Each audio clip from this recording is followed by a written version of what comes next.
यही भारतवर्ष केतोटी भरतन को नहीं ये देशर नाम भारतवर्ष होइछि बोली अनुमान करा जाए। गोटिए भरत होउचंती दुष्मंत शकुंतलांक पुत्र भरत, आउ जने भरत होउचंती जड़ भरत एवं आउ जने भरत मध्य थिले, से थिले राजा, तांकर परजन्म पुणी जड़ भरत है। जो भरत शांतनु को निर्वाचन करथिले, आउ गणे भरत होउचंती रामंकर भाई भरत। यही भली केतोटी भरतन को नहीं ये देश भारतवर्ष रे परिणत होइछि। जड़ भरत कहिले से प्रकृत में जड़ नुहंती, सी जड़ भली जड़ माने मूक ओ बधिर भली से आचरण करुथिले, किंतु से मूक नथिले कि बधिर नथिले। चलिला बेले काले पिंपुड़ी जंदा किए पोकजोक मरीजे से से गोड़े टिपेई टिपेई चलुथिले। तामाने जीवे दया तांको भितरे प्रचुर भाव थिला। सी थिले ब्राह्मण पुत्र एवं कर्म कर्माणी ये सब करुथिले, गायत्री पढ़ुथिले, सब करुथिले, किंतु सी एभली आत्मज्ञानी हो गले बा आत्मा परमात्मांकर भावना भितरे निमज्जित हो गले, तांको किछि भल लागिलानी। भाई मान तांको भी घरे आउ रखिलेनी, सी तांकर बुलुचंती, जोड़ी जहाँ पाउचे पाइले खाइले, बुलिले, टिपेई टिपेई चलिले। यही भली समय रे राजा रहुगण नामक राजा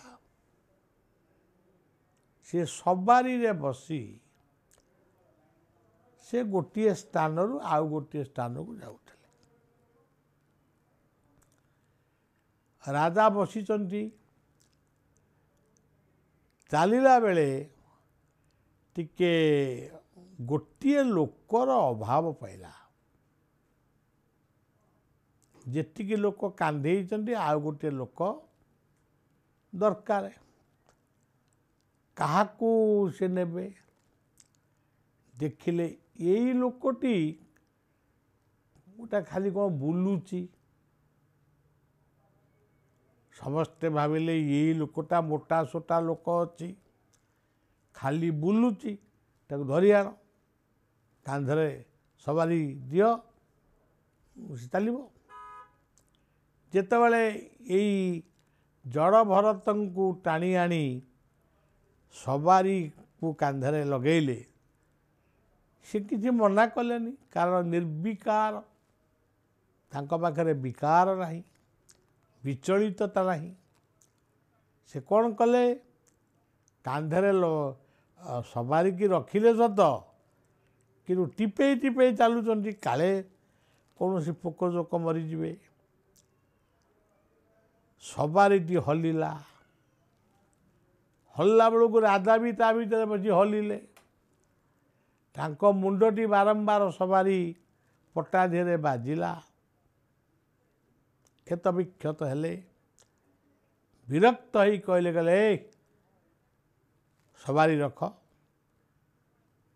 मु राजा एटी बसीची, तमे सवारी बहिकी नौच, जे तमे एमिति गोटे भाव नौच, मो मुंड फुंड खंडिया हेलानी, किए से लोक एभली करुची। ସମସ୍ତେ ଡରରେ ଭୟରେ କ'ଣ କଲେ ନା କହିଲେ ପ୍ରଭୁ ଆମର ଦୋଷ କିଛି ନାହିଁ, ଏଇ ଯେଉଁ ଲୋକଟି ଗୋଟେ ଲୋକ ଅଭାବ ଥିଲା ଆମେ ନେଇ ଆଇଲୁ, ସିଏ ଯେତେବେଳେ କାନ୍ଧରେ ପସେଇଛି କ'ଣ ଗୋଟେ ଟିପେଇ ଟିପେଇ ଆଙ୍ଗୁଠିରେ ଚାଲୁଛି, ତୁ ସବାରି ହଲୁଛି। ଆଉ ସେଇଠି କହିଲେ ତୁ ଅହଙ୍କାରୀ, ତୋର ଶିଷ୍ଟାଚାର ନାହିଁ, ଶୃଙ୍ଖଳା ନାହିଁ, ପୂଜକ ତୁ ନୁହେଁ, ତୁ ସବାରି କାନ୍ଧେଇ ମୁଁ ରାଜା ବସିଛି, ତୁ ମୋତେ ଅବମାନନା କରୁଛୁ। ତାଙ୍କୁ ଯେତେବେଳେ ଅହଙ୍କାରୀ କହିଲେ ସେତେବେଳେ ଭାଗବତ ସେଇ କଥାକୁ ଲକ୍ଷ୍ୟ କରି ଗୋଟିଏ ଶ୍ଲୋକ ଲେଖିଲେ, ମୂକଂ କରୋତି ବାଚାଳଂ ପଙ୍ଗୁଂ ଲଙ୍ଘୟତେ ଗିରିଂ ଯତ୍କୃପାତମହଂ ବନ୍ଦେ ପରମାନନ୍ଦ ମାଧବ।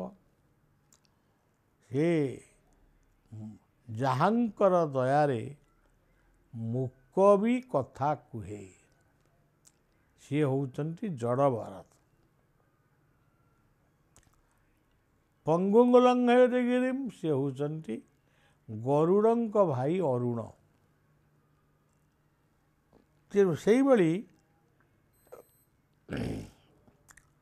ଜଡ଼ଭରତ ଯେତେବେଳେ ଶୁଣିଲେ ତାଙ୍କୁ ରାଜା ତାତ୍ସଲ୍ୟ କରୁଛନ୍ତି, ସିଏ ପ୍ରଥମ କରି ପାଟି ଫିଟେଇଲେ ଏବଂ କହିଲେ ମୁଁ ଅହଙ୍କାରୀ ନା ତୁମେ ଅହଙ୍କାରୀ? ହେ ରାଜା, ତୁମେ ସବାରି ଭିତରେ ବସିଛ, ତୁମକୁ ମଣିଷ କାନ୍ଧେଇକିରି ନଉଛନ୍ତି, ତୁମେ ଅହଙ୍କାରୀ ହେଲନି, ଆମେ କାନ୍ଧେଇବା ଲୋକ ଅହଙ୍କାରୀ ହେଇଗଲୁ। ସମସ୍ତଙ୍କ ଭିତରେ ଆତ୍ମା ରୂପୀ ଭଗବାନ ସବୁ ଭିତରେ ବିଦ୍ୟମାନ। ସିଏ ଆତ୍ମଜ୍ଞାନ କହିବାକୁ ଲାଗିଲେ, ରାଜା ରହୁଗଣ ଏଇଭଳି ଏକ ମହାନ ଜ୍ଞାନୀଙ୍କୁ ପାଇ ସେ ନିଜକୁ ଲଜ୍ଜିତ ମନେ କଲେ ଏବଂ ଆତ୍ମଜ୍ଞାନ ଆହରଣ କରି ନିଜେ ଆତ୍ମଜ୍ଞାନୀ ହେଇ ଆତ୍ମଦର୍ଶନ ଲାଭ କଲେ। এই ଜଡ଼ଭରତ ଉପାଖ୍ୟାନ ପ୍ରତ୍ୟେକ ରାଜା ବା ପ୍ରତ୍ୟେକ ବ୍ୟକ୍ତିମାନଙ୍କୁ, ଅହଙ୍କାରୀ ବ୍ୟକ୍ତିମାନଙ୍କୁ ସେ ଗୋଟିଏ ମହାନ ଶିକ୍ଷା ଦେଇଯାଇଛନ୍ତି। କାହାକୁ ହେୟ ମନେ କରନା, ସମସ୍ତଙ୍କ ଭିତରେ ଆତ୍ମା ଅଛନ୍ତି, ତାଙ୍କୁ ସମ୍ମାନ ପ୍ରଦର୍ଶନ କର। ସଇଲା।